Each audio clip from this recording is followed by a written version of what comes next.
Hey, what's up? It's Wes here, aka Seahawks Prime. Welcome back to the Seahawks Times, your go-to NFL channel on YouTube. And if you love the Seattle Seahawks as much as I do, subscribe right now. Anyways, let's talk about the preseason game, the opening preseason game for the Seahawks, and some quick takes that I have from that game. If you haven't watched it yet, go and check the highlights or watch a full-length review of that game.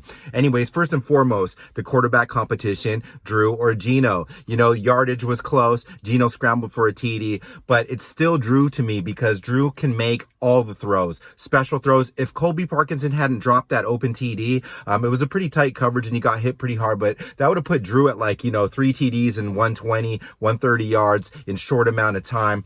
You can say this and that about first team, second team, but Drew can just sling the ball and he's really, really getting better as a QB and I can see it. And him taking responsibility for not taking the hot read and getting sacked at the end of the game showed a lot of maturity. He's just got to learn that offense a bit better and just, take what's given to him. But I love how he's playing right now, and I got a really good feeling about Drew Lock. Let Drew brew. Shout outs to you, Geno. Anyways, other notes. Derek Young to me has already basically solidified a roster spot with his size and strength there at the wide receiver position.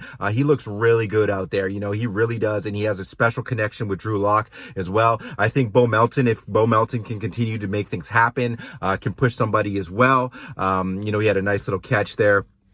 Offensively, with the running backs and stuff like that, Ken Walker, he didn't shake loose, but he looked good. He looked sound with the rock, and was able to catch. He didn't have a lot of pass blocking, reps, so we couldn't really see that much, but Ken Walker looks good. DJ Dallas looks fantastic, and he always does in preseason and his games. I've been saying this. DJ Dallas is a starting caliber running back in the NFL. On some teams, he's their best RB. We are spoiled at running back, folks, and I've been knocking on that door, and I'm super happy about that. At tackle, we saw some kind of pressures on the right side, but Lucas held up really well, and I don't think Charles Cross gave up a pressure. TJ Watt wasn't out there, Cameron Hayward wasn't there, but Charles Cross is amazing. I think Abe looks really good and sound, and by how everyone was playing, I don't think anyone would want to get hurt. It looked like the tackling was a little weak defensively. We'll get into that, but overall the offense looked really good and really efficient. I think the O-line had really good push, and I'm really happy about what I saw there. And I know the score doesn't dictate the outcome we want, but this is preseason. We were able to move the ball effectively and make some good plays with both strings there. What are some offensive highlights? I wish Parkinson caught that, but I do like that seam play. I think that seam route will work really well with the TEs, and I'm excited about that route as a whole. But yeah, not a lot more than that. We were able to move the ball with chunk yardage, and that was nice.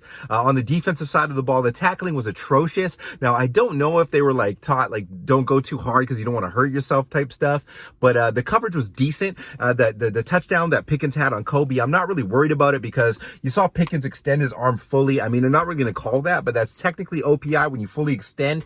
Kobe was always up in people, and Kobe is great. And I'm really excited about him.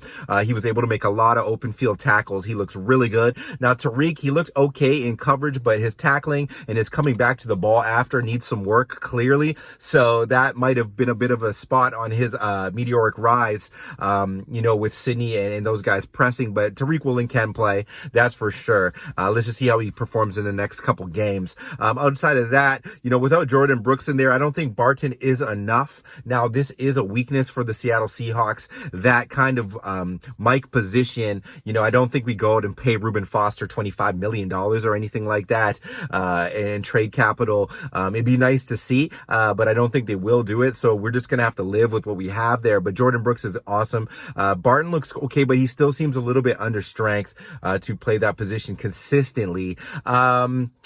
Safety play was halfway decent. The D-line, interior D-line, backup interior D-line didn't get enough push. I didn't like the push. They couldn't get up the middle there as much. So I'm looking forward to the starters getting back in there. But Boye Mafe, Boye Mafe is a terror. Not only does he look like Cliff Averill, he looks like a Chandler Jones, like a true OLB. We haven't had that person forever, because even when we had Bruce Irvin, Bruce was still more of a hybrid DE, like a stout guy. Boye has length, and when he chased down Pickett there, man, he was inescapable. He's a vacuum, and the strip sack on Rudolph, man, I'm really excited about Mafe, and I think when him and Taylor get into a groove, they're going to shake up the NFL.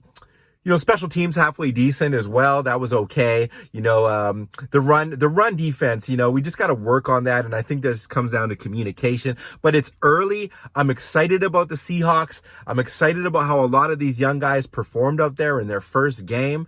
It's always hard to lose regardless of how stupid the game is, because I just do not like the Steelers.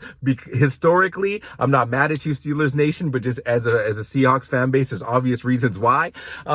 But anyways, we want to see more. I want to see Drew Lock get the start in the next game against the Bears, maybe for him to come out and see what he can do with a little bit more of a starting caliber offense there. But yeah, things look good, guys. We were able to rest a lot of players. More importantly, a lot of people didn't get hurt. And then in the away game, we were competitive. If it wasn't for that last play, or if it wasn't for a couple drop balls, we're winning an away game, regardless of how insignificant the outcome means to the NFL. As a Seahawks fan, you have to be happy that we were, within a score there, away with a really kind of what the rest of the league is saying is a bad team. And I am telling you, this is not a bad team. This is a wild card worthy team, especially if we let Drew brew. Let's go, everybody. I love you all. Thanks for checking in. And I'll try to do some more videos this week and a preview video for the Chicago Bears matchup.